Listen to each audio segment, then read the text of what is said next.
തിരുവനന്തപുരം ജില്ലയിലെ Neyyar wild life സാങ്ച്വറിയിലേക്ക് നടത്തിയൊരു യാത്രയാണ് ഈ വീഡിയോയിലൂടെ പങ്കുവയ്ക്കുന്നത്.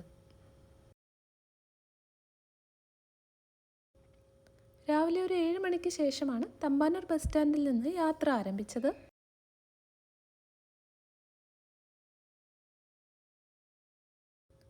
വഴിയിൽ വെച്ച് നിർത്തി രാവിലത്തെ ബ്രേക്ക്ഫാസ്റ്റ് എല്ലാം കഴിച്ച് ഏകദേശം ഒരു 10 മണിയോടുകൂടി നമ്മൾ നെയ്യാർ ഡാമിനടുത്തെത്തി.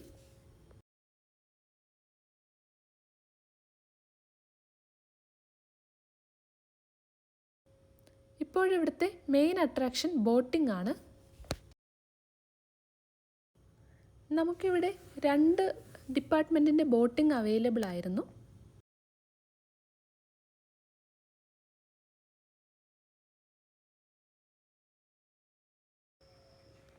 ആദ്യം നമ്മൾ പോയത് നെയ്യാർ ഡാമിൻ്റെ ടോപ്പ് വ്യൂ വാച്ച് ടവറിൽ കയറി കാണാൻ വേണ്ടിയായിരുന്നു.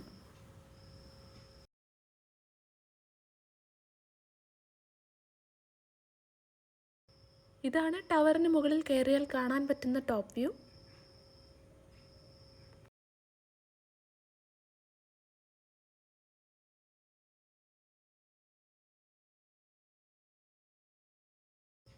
അടുത്തതായി ഞങ്ങൾ ബോട്ടിങ്ങിനാണ് പോയത്.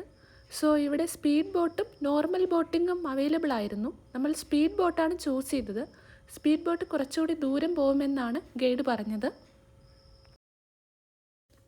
സ്പീഡ് ബോട്ടിൽ പരമാവധി 3 പേർക്കാണ് കയറാൻ പറ്റുന്നത്. അതുപോലെ നമുക്ക് മാക്സിമം 10 മിനിറ്റാണ് സ്പീഡ് ബോട്ടിൽ യാത്ര ചെയ്യാൻ പറ്റുന്നത്.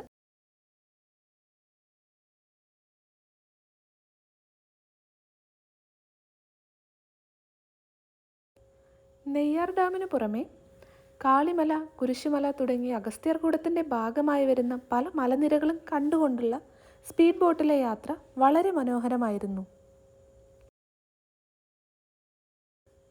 ഇവിടെയെല്ലാം മൃഗങ്ങളിടയ്ക്ക് വെള്ളം കുടിക്കാൻ വരാറുണ്ടെന്ന് നമുക്ക് ഗൈഡ് പറഞ്ഞു തന്നിരുന്നു. പക്ഷേ നിർഭാഗ്യവശാൽ നമുക്ക് മൃഗങ്ങളെ ഒന്നും കാണാൻ പറ്റിയില്ല. ഈ കാണുന്നതാണ് നെയ്യാർ ഡാമിന് മുകളിലൂടെ നമുക്ക് നടന്നു കാണാൻ പറ്റുന്ന വ്യൂ. ആ കാണുന്നത് നെയ്യാർ ഡാമിന് മുകളിലൂടെ നമ്മൾ നടന്നു കാണുന്ന ആ ഒരു പോർഷനാണ് അവിടെ കാണുന്നത്. നമ്മുടെ സ്പീഡ് ബോട്ടിലെ യാത്ര ഏകദേശം ഇവിടെ തീരാറായി. അടുത്തതായി ഞങ്ങൾ പോയത് ഈ വന്യജീവി സങ്കേതത്തിൻ്റെ ഭാഗമായുള്ള ഒരു ക്രൊക്കോഡൈൽ പാർക്കുണ്ട്. അത് കാണാനാണ്. ഇവിടെ ഒരുപാട് മുതലകൾ ഉണ്ടായിരുന്നു. അതുപോലെ തന്നെ ഒരു കൂട്ടിൽ ചെറിയ മുതലക്കുട്ടികളും ഉണ്ടായിരുന്നു. മുതലകൾക്ക് മനുഷ്യരുടേതുപോലെ വലിയ നഖങ്ങളുണ്ടെന്ന് ഇപ്പോഴാണ് ശ്രദ്ധിച്ചത്. അടുത്തതായി നമ്മൾ കയറിയത് വൈൽഡ് ലൈഫ് ഡിപ്പാർട്ട്മെൻറ്റിൻ്റെ ബോട്ടിങ്ങിലാണ്. ഇവിടെ ഒരാൾക്ക് 250 രൂപയായിരുന്നു ചാർജ്. ഇത് സ്പീഡ് ബോട്ടല്ല, നോർമൽ ബോട്ടിംഗ് ആണ്. ഏകദേശം ഒരു 20 മിനിറ്റോളം ഈ ബോട്ടിൽ യാത്ര ചെയ്ത് അടുത്തുള്ള ഒരു കരയിൽ നമ്മൾ ചെന്നിറങ്ങും. അങ്ങനെയാണ് ഗൈഡ് പറഞ്ഞത്. ഇവിടെ പണ്ടുണ്ടായിരുന്ന ലയൺ സഫാരി പാർക്കിൻ്റെ ഭാഗങ്ങളാണ് ആ കാണാൻ പറ്റുന്നത്.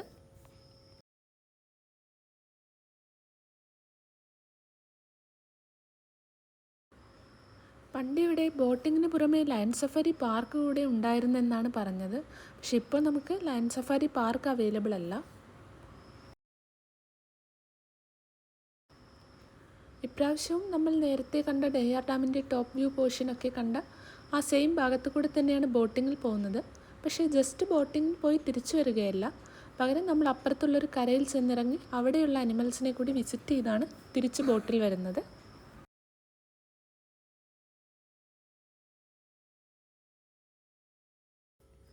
നമുക്ക് എല്ലാവർക്കും ഉള്ള ലൈഫ് ജാക്കറ്റ് അവൈലബിൾ ആയിരുന്നു. ബോട്ടിംഗ് അത്യാവശ്യം നല്ല സേഫാണ് ഇവിടെ.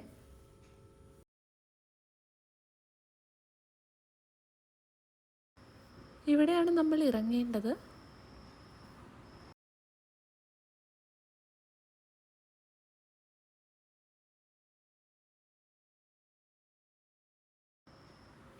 നമുക്കിവിടെ ഇറങ്ങുമ്പോൾ തന്നെ ഇവരിവിടെ വളർത്തുന്ന 2 ആനകളെയാണ് കാണാൻ പറ്റുന്നത്.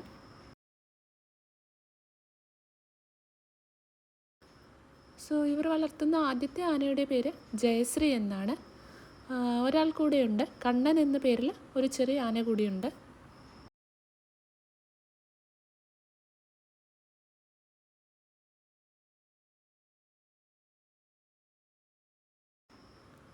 ഇതാണ് കണ്ണൻ എന്ന ആനക്കുട്ടി.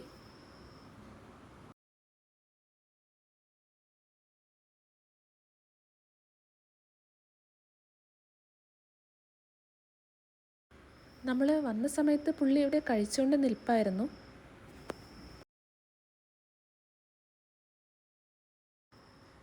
ആൾക്കാരെ കണ്ട് പരിചയം വന്നതുകൊണ്ടാണെന്ന് തോന്നുന്നു ഫോട്ടോയ്ക്ക് പോസ്റ്റ് ചെയ്യാനൊന്നും ഒരു മടിയും ഉണ്ടായിരുന്നില്ല ഈ ആനക്കുട്ടിക്ക്.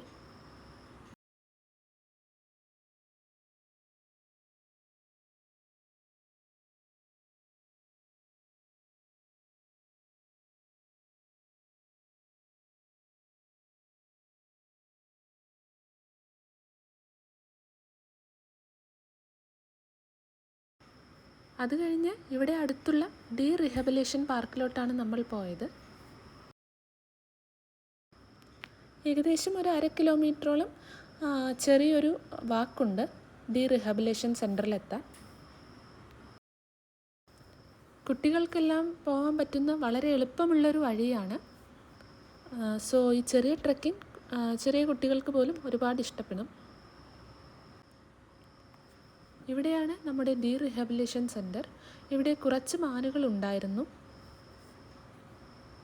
നമുക്ക് മാനുകളുടെ അടുത്തോട്ടൊന്നും പോകാൻ പറ്റില്ല. ഇതുപോലെ ദൂരെ നിന്ന് കാണാം, ഫോട്ടോസും വീഡിയോസും എടുക്കാം. അങ്ങനെ മാനുകളെയെല്ലാം കണ്ട് തിരിച്ച് നമ്മൾ റോഡ് വഴി തന്നെയാണ് നമ്മുടെ ബോട്ട് നിൽക്കുന്ന സ്ഥലത്തെത്തിയത്. നെയ്യാർ വന്യജീവി സങ്കേതത്തിൻ്റെ ഭാഗമായി ഇവർ വളർത്തുന്ന മരങ്ങളുടെയും മറ്റ് മിയാവാക്കി ഫോറസ്റ്റിൻ്റെയും ഡീറ്റെയിൽസ് എല്ലാം ഇവിടെ എഴുതി വച്ചിരിക്കുന്നത് കാണാൻ കഴിഞ്ഞു. സോ തിരിച്ച് നമ്മൾ ബോട്ടിൽ കയറി നമ്മൾ എവിടെ നിന്നാണോ പിക്ക് ചെയ്ത് അവിടെ തന്നെ ഇവർ കൊണ്ടുപോയി ഡ്രോപ്പ് ചെയ്തു.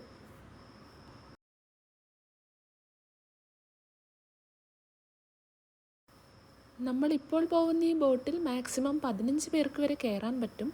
സോ നമ്മൾ ഫാമിലിയൊക്കെ ആയിട്ട് വരികയാണെങ്കിൽ സ്പീഡ് ബോട്ടിനേക്കാൾ നല്ലത് ഈ ബോട്ടിംഗ് ആണെന്ന് തോന്നി.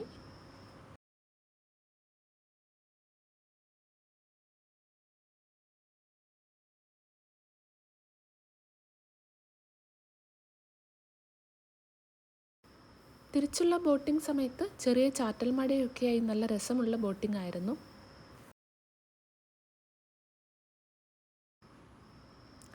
ഏകദേശം 20 മിനിറ്റോളം നമ്മൾ നല്ല പാട്ടെല്ലാം വെച്ച് ബോട്ടിൽ യാത്ര ചെയ്തു.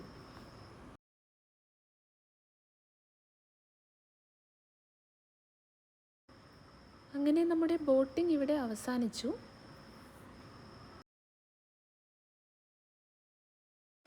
പിന്നീട് നമ്മൾ അവിടെ നിന്ന് പുറത്തിറങ്ങി നെയ്യാർ ഡാമിൻ്റെ ടോപ്പ് വ്യൂ കാണാനാണ് പോയത്. സോ ഇതിന് സെപ്പറേറ്റ് ടിക്കറ്റ് എടുക്കണം.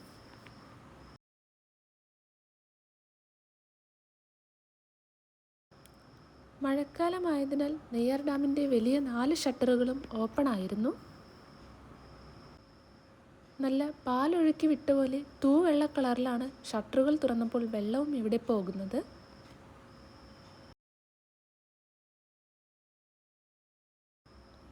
ഈ ഡാമിൻ്റെ ഷട്ടറുകൾ തുറക്കുമ്പോൾ വെള്ളം പോകുന്നത് ഒരു കാണേണ്ട കാഴ്ച തന്നെയാണ് കേട്ടോ.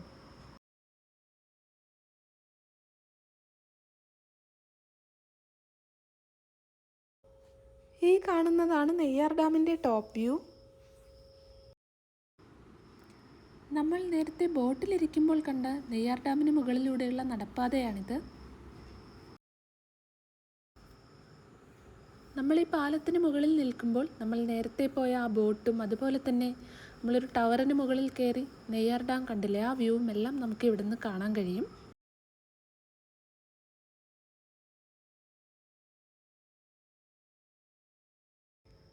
അവിടെ നിന്നിറങ്ങി ഞങ്ങൾ താഴെയുള്ള പാർക്കിലെത്തി.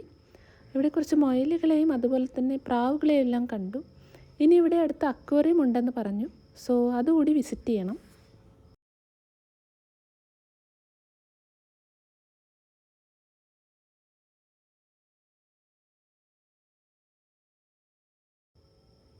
സോ നമ്മൾ അക്വേറിയത്തിൻ്റെ അടുത്തെത്തി.